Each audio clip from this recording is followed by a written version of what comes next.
Hello বন্ধুরা, তোমরা দেখতেই পাচ্ছ আজকে একদম বহু পুরনো একটা জমিদারের বাড়ি, যেটা চাঁচল থানার অলিয়ন্দা গ্রামে আছে। এই বাড়িটা দেখতেই পাচ্ছ, কত পুরানো বাড়ি। একদম এটা বলা চলে জমিদারের বাড়ি ছিল। প্রায় তোমার 700 থেকে 800 বিঘা জমি এই জমিদারের। আসো তোমাদেরকে দেখাচ্ছি বাড়িটা একটু। দেখো বাড়িটার কন্ডিশন দেখো, কত পুরনো, কত ডিজাইন করা হয়েছে। ভিতরে তালা মারা আছে, ওই জন্য আমরা বাড়িটাতে ঢুকতে পারবো না। অবশ্যই তো পারমিশন নিয়ে ঢুকতে হবে, না হলে আবার খারাপ ভাববে যে হয়তো কোনো চুরি টুরি করতে এসেছি। দেখতে পাচ্ছ বাড়ির। এবার এটা হচ্ছে তোমার সাইডের, এবার সামনের অংশটা দেখাবো। আসো,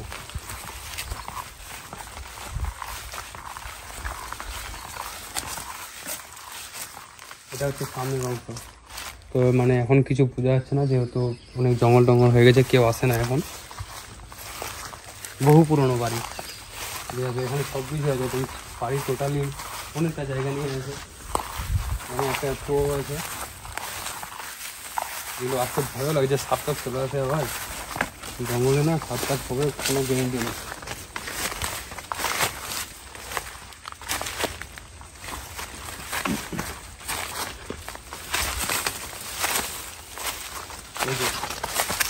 এটা হচ্ছে, দেখা এদিকে দেখা, এটা হচ্ছে কুয়া, এখান থেকে জল উঠাতো। আর এইটা দেখা, এটা দেখতে পাচ্ছ, শ্রীযুক্ত মনীন্দ্র বালা দাস, স্বামী দেবী প্রসন্ন ঘোষ, 1349 সালে।